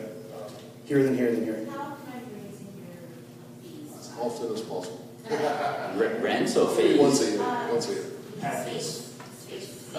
Every 12 months for sure. And how much? And how much? It's like 10 to 15%. But if we're buying an undervalued park that's way under rents, then I'll crank it up straight out of the gate. You know, probably like even $50 if it's that undervalued. Essentially, it's rent control. I don't buy in rent control areas personally. There is such thing as rent control. There is. I would try to avoid it if I were you. Same rules like in LA County apply if the park's in that county that has rent Yeah, I'll control. give you an example. Carson, which you probably know of, they have incredibly strict rent control. I mean, there are parks in Carson where the rent's $269 a month, which is cheaper than Oklahoma City. It's cheaper than Barstow. I mean, you got in the middle of the desert, it's more than $269. The rent control is so strict. I know this couple, they've owned this park for 35, 40 years. What you have to go through to raise rent is more than they're willing to go through. Right. $269 a month. There's your question. I've got two questions. Number one, depreciation. What is there to depreciate? You buy an apartment building, you depreciate the building, there's a lot of tax write-up that benefits you. That's one. Number two, I had the opportunity a couple of years ago to buy a mobile park, 1,500 square feet in Stillmar for a fraction of what the neighborhood was. It never materialized. I was planning to rent it. Would that be a smart investment? You're talking about buying one single unit. One single unit. That's what you do, right? Yeah. As a general rule, the IRS will allow you to take 75% of the cost of the value of the home you bought, or the park you bought, consider infrastructure, and depreciate it for 15 years. Does that make sense? That's in that market that you're in. It's pretty much universal. If you pay $1 million for property, $750,000 is attributable to infrastructure that you put in, depreciated for 15 years. That's the general accepted rule of the IRS. Do you get Does that make sense? yes, but do you get a bill from tax assessor's office that your land is this much? You're talking about taxes, not depreciation. Yeah, because we cannot do the same 75% here for apartment building that we build. No, but it's different because what you're talking about is not a building, you're talking about infrastructure. You're talking about roads, plumbing, sewer lines, water lines, electrical lines. We do a cost segregation, so we'll actually figure out how much water lines and sewer lines we have, you know, what square footage of roads, and basically, you know, have our CPA calculated. So don't look at Matt. We usually get around about 15 to 17 and a half years on average for depreciation across the whole asset. Is it the calculation that Tim has about 75%? Is that about it's right? pretty close. I'm sure there's extremes if you're in Malibu or I mean, you Mississippi Delta, but as a general rule, what they'll accept is 75% of the purchase price is infrastructure, depreciable over 15 years. Right. Whenever you put the money into the detail of how much each little piece of infrastructure is costs associated with it, most of the time you can bump that depreciation up associated with it. Because normally when you're dealing with like a multi-family building, you know, you're going to go, and the general rule of thumb for depreciation just across the board is you got to allocate it between land and building, and the land is worth typically what the average land cost is in that area, and the way you pull comps for that is, you know, the property tax assessment site, or at least for the IRS purposes, or you can go through and see what other land is selling for per square foot in that area or something along those lines.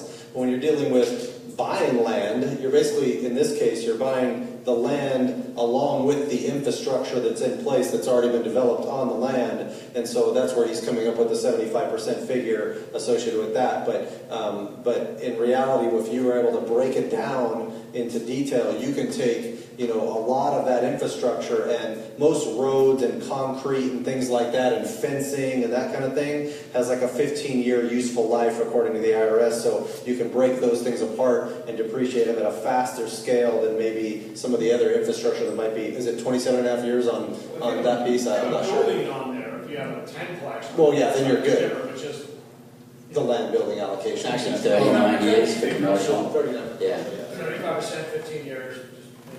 On that deal that I bought in Cheyenne, the seller finance deal, it's kind of a hybrid property. It has RVs, mobile homes, kind of like a commercial building, and it has 4 single-family houses and 2 duplexes. It's like this weird property. It's really cool. It has some storage. Gun shop. All of them. So the guy had, what he did, he was a banker, really smart guy. He had done a cost segregation analysis of the property, which cost him a lot of money before he could actually implement it. And then he started to appreciate goodwill, equipment, the water lines, the water tank, the water well, the customer lists, like the prospect, the tenant lists, that's appreciable. Once you have to go through the cost segregation process in order to reclassify the property so you could actually appreciate all these things that he had done. So in my agreement when we bought it, we had to actually take over the same schedule of depreciation. So we signed it, like when I filed my returns, forget the name of the form, it's an IRS form, something 45 something, that I have to file it, so it has to be, so I can carry over what he's been doing all this time. I got a question for you guys on fees, pad fees. These people sound more like cash check people, not credit card ACH people. Talk about the challenges of collecting collecting rent every month and making sure that it's going to you and not to your manager or some other party. Keep it simple. Definitely no cash, checks, money orders. Some people pay with credit cards. We'll accept it. Like if somebody's late and they're like 2 months late and they come into the manager's office and they want to pay up to date and they got a credit card, we'll accept that. That's fine. But we want to just keep it as simple as possible. I've pondered the thought of having, direct deposit and things like that, but I haven't had the courage to take that step. A lot of our tenants don't even use email. They're old school. Some people don't even have a bank account. It's interesting. So, yeah. So if they don't have a bank account now, they pay it. Well, they're basically going down to Walmart and they're getting money order, and they give us a money order. So money orders or checks. Right. Yeah, you don't want cash for 2 reasons. A, it can disappear. B, you don't want the word out that your manager's got $8,000 in cash and she's collecting. It's dangerous for her. B, if that disappears, how you going to pay her mortgage? So that's just, all the time run across the last one I bought, just all cash. Half of it never made to the bank, shockingly. We actually require people to pay online. We own a traditional management company with single-family homes, so more people have bank accounts. But we require people to pay online through our online system, and if they don't, there's typically another fee associated with it if they're doing cashier's checks and stuff like that, because then we have to go to the bank. I wouldn't get many rent. Well, I understand definitely in that case, but with technology now, they can even go to different ATM machines and things like that and deposit money right there. There's a million ways of doing it electronically instead of having to go and cash a check at a Walmart or something. There's new technology out, but it is hard if you're dealing with old school guys or girls in these places. They go down to the Dollar General down the corner for 7-Eleven and they pay their 95 cents and they come back with their money. Right. What accounting software do you guys use? Sorry? What accounting software do you collect the checks and stuff? What do you use? Well, I started off with QuickBooks, but now I'm using Rent Manager. So. I use QuickBooks for accounting. As far as a manager, we inherited a system called Sirasoft, which is not widely known. It's mostly used for self-storage. My manager just happened to know how to use it, and so we used it, and it works just fine for what we got. you know, it's important, I think, to use QuickBooks and you know, have proper bookkeeping, but you know, when you're dealing with property management, any type of property management, you need a specific type of software because you know, it incorporates the marketing, you know, the delinquencies, you have notes and all kinds of stuff that you can document about the tenants. You know, it incorporates a ton of different stuff right inside that, including separating owners and that kind of thing and properties. Not if you're just running parking spares and utilities. Right, right. Well, you can, yeah. And when we have it, it'll pull a park and it's got, you know, they'll create a map of every space in the park and its color. Are they current? Have they paid in full or are they still owned? You know, you can pull it up and see yellow, orange, or green. What's going on? You get a whole view of it. And we bill and put the utilities into it. And so we can pull up a run of, you know, rent, what's due, everybody that owes on it, like a rent roll, if you will, with all the utilities onto it. We have a separate company that reads our utilities for us, big utility billing. And when I took over a couple of large parks in Tucson, I was just billing as the original people did the electrical. And found out that I was losing about 20% a month because you're allowed to bill all these other, you get the bill, but there's all these other chunk fees that they throw in there. And all of a sudden we went to a billing company for, you know, $1.50 a pad per month. And, you know, the NOI jumped $6,000. So they do this on multifamilies too? Yeah. I'm going to have to get that name later on. Spectrum. Spectrum. I run on Rent Managers. This very software is particular to mobile home parks. It has a lot of tweaks to the asset class, like utility billing and a few other things. But then our checks go into this box and log into the office. Our manager scans them and it goes directly into our account. And then each customer or each tenant has, like from the moment you take the application in, the credit report, the criminal history and everything else, it's all built into one profile. It's pretty awesome. And so you can track everything from there, history of payments. Bill, talk a little bit about management challenges, right? So you guys, you employ the managers, the management parks, right? So it sounds like there's no opportunity to outsource that, right? So you guys directly employ these people. When you talk about the challenge of finding the right people to manage parks, if you inherit the manager to buy it, do you keep them or do you replace them?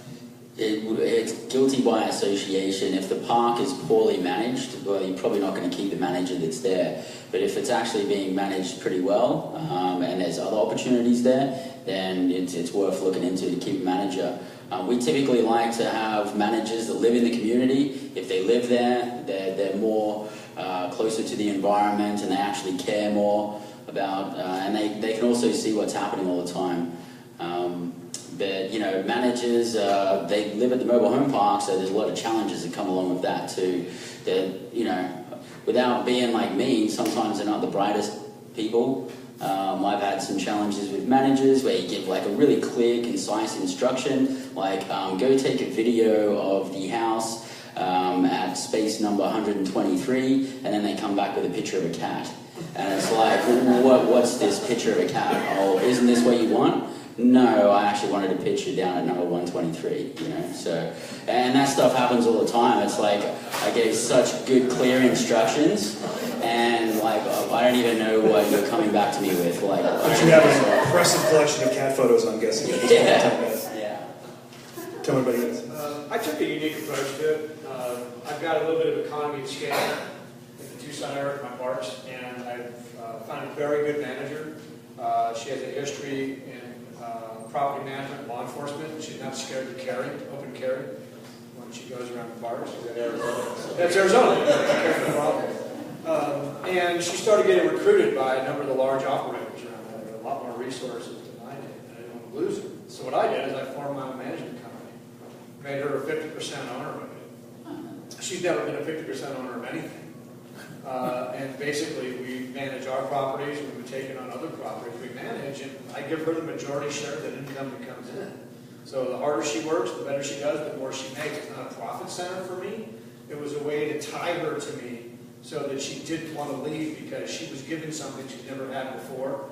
And the harder she worked, the more she made. It was directly related, her income directly related to how much work she did and how well we did. So we just formed an LLC, a partnership, and she gets a salary and the majority of the dividend distribution. Deal opportunity versus deal creation, right? What? Deal opportunity versus deal creation. Exactly. It's just, you know, I saw an opportunity and created a deal out of it. Right. Secure everybody.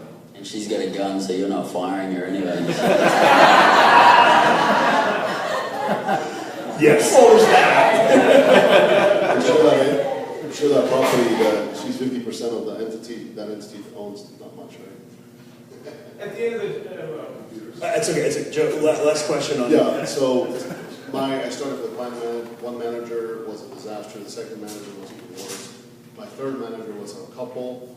They were with me for 8 years, and then we moved them to Cheyenne, and then they got really lazy, and then they left. You know, we got a new manager for Cheyenne, but we got I think in my market, being bilingual manager was really, really helpful.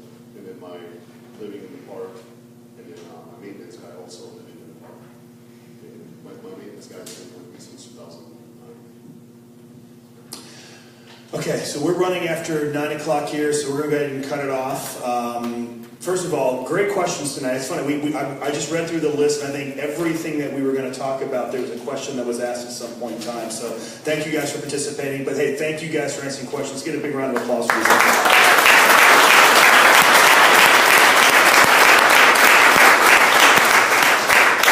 So here's what happens next. Now we move back into networking, okay? But we're going to take our networking over to to North Italia right over here.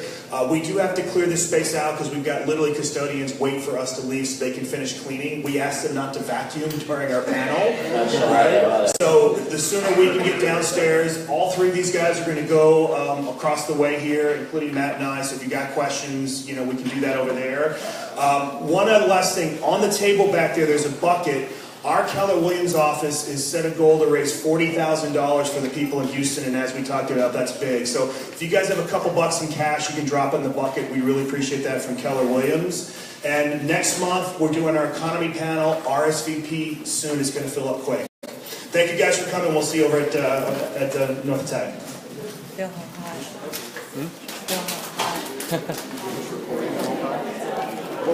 Oh yeah, to get my little clips that I put up on Facebook.